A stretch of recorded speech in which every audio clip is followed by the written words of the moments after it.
The Young Man in Love. Chapter 6. One afternoon, a month later, Dorian Gray visited Lord Henry. Dorian was excited, and his eyes were shining. "Harry," he began, "I'm discovering life. I'm doing everything that you told me to do. I'm in love." "Who are you in love with?" asked Lord Henry calmly. "With an actress." "Oh, everybody's in love with an actress at some time in their lives," said Lord Henry. "No, Harry, this is different. She's wonderful. Her name's Sybil Vane, and one day she'll be a very famous actress. She really is extraordinarily clever." "My dear boy," said Lord Henry in his lazy voice, "no woman is extraordinarily clever. Women have nothing to say, but they say it beautifully. There are only 5 women in London who can give you real conversation. But tell me about your wonderful actress. How long have you known her? Harry, I'll tell you all about her, but you must promise not to laugh." Lord Henry listened and smiled. Dorian had discovered an old, dirty theatre in a poor street in London. He had gone in to look for adventure, but had found love, he told Lord Henry. The play had been Shakespeare's Romeo and Juliet.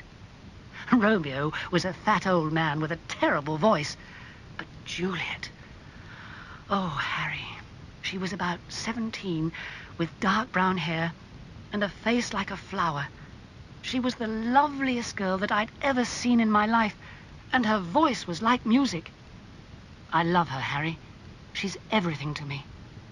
Every night I go to see her in different plays, and she's always wonderful. That's the reason, I suppose, why you never have dinner with me now, said Lord Henry. But, Harry, you and I see each other every day. We always have lunch together, said Dorian in surprise. I have to go and see Sybil in the theatre every night. You and Basil must come with me to see her. Then you can see yourself how wonderful she is. Come tomorrow. Very well, my dear Dorian. We'll come and watch your Juliet. But you'll be in love many times, you know. This is only the beginning.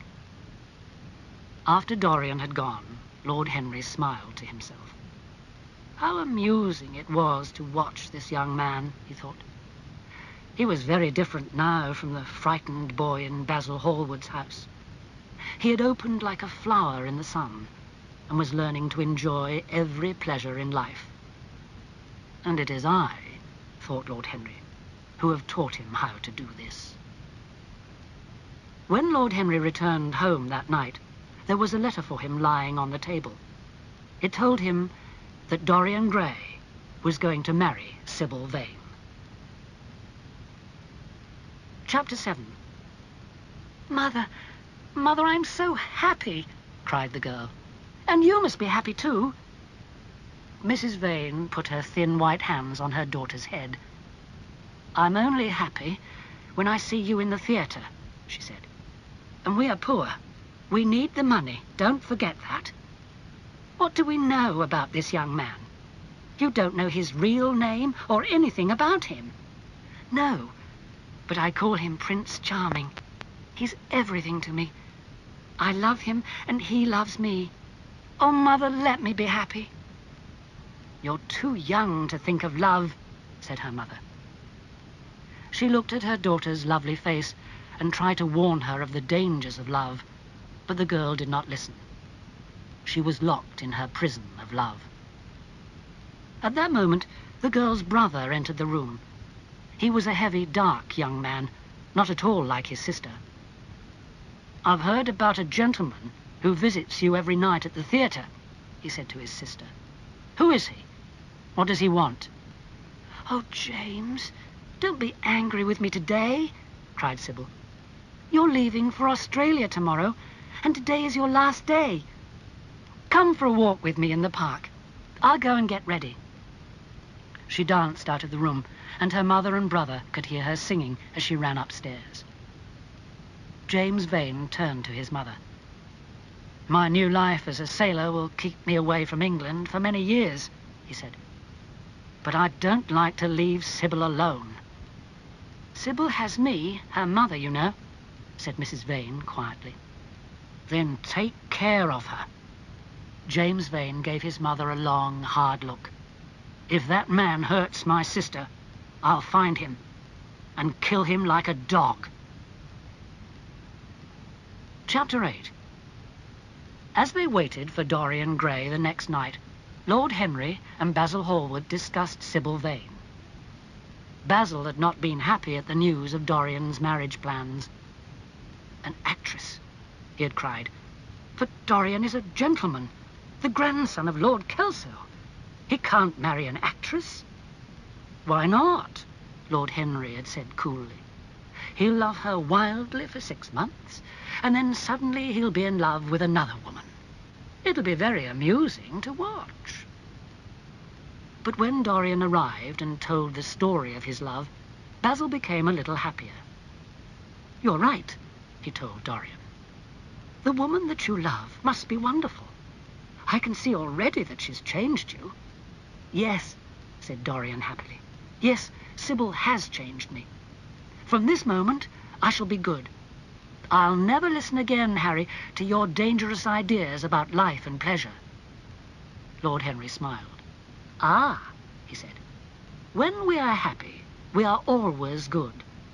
But when we are good, we are not always happy.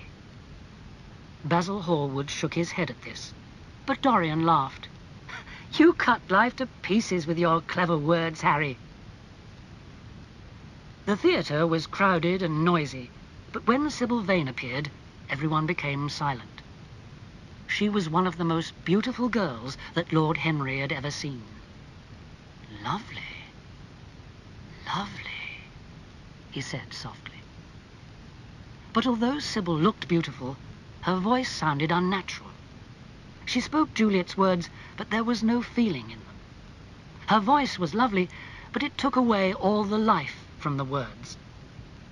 People in the theatre began talking loudly, and after half an hour, Lord Henry stood up and put on his coat. She's very beautiful, Dorian, but she's not an actress, he said. Let's go. I think that Miss Vane must be ill, added Basil. We'll come another night. Dorian did not look at them. Go away.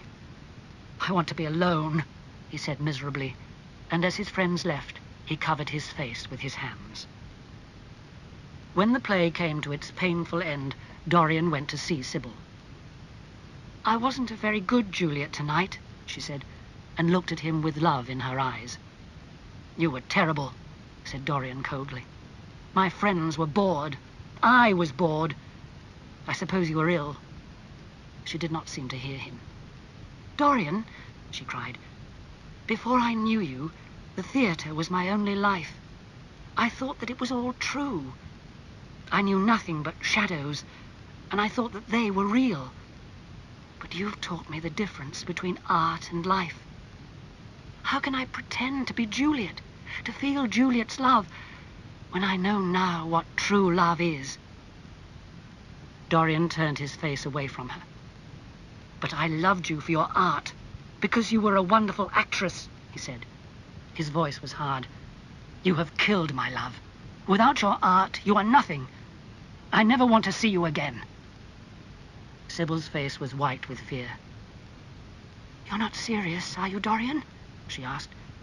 She touched his arm with her small, gentle hand. Don't touch me, he shouted angrily. He pushed her away, and she fell to the floor and lay there like a broken bird. Dorian, please don't leave me, she cried. I love you better than anything in the world. Don't leave me. Dorian Gray looked down at her with his beautiful eyes. There was no love or gentleness in his face. I'm going, he said at last. I don't wish to be unkind, but I don't want to see you again. Without another word, he left her. All night he walked through the streets of London. When morning came, he went home. When he entered his house, he saw the portrait of himself that Basil Hallward had painted. There was something different about it, he thought. The face had changed. There was something unkind and cruel about the mouth. It was very strange. He picked up a mirror and looked at his own face, and then looked again at the face in the portrait. Yes, it was different. What did this change mean? Suddenly, he remembered his wish in Basil Hallward's house. His wish that he could stay young, but the picture could grow old. The idea was impossible, of course. But why did the face in the picture have that cruel, unkind mouth? Cruel? Had he been cruel to Sybil Vane? He remembered her white, unhappy face as she lay at his feet. But she had hurt him, too. No, Sybil Vane was nothing to him now. But the picture watched him, with its beautiful face and its cruel smile. It had taught him to love his own beauty. Would it also teach him to hate his own heart, his own soul? No. He would go back to Sybil Vane. He would marry her, try to love her again. Poor child, how cruel he had been to her. They would be happy together. He covered the picture and quickly left the room.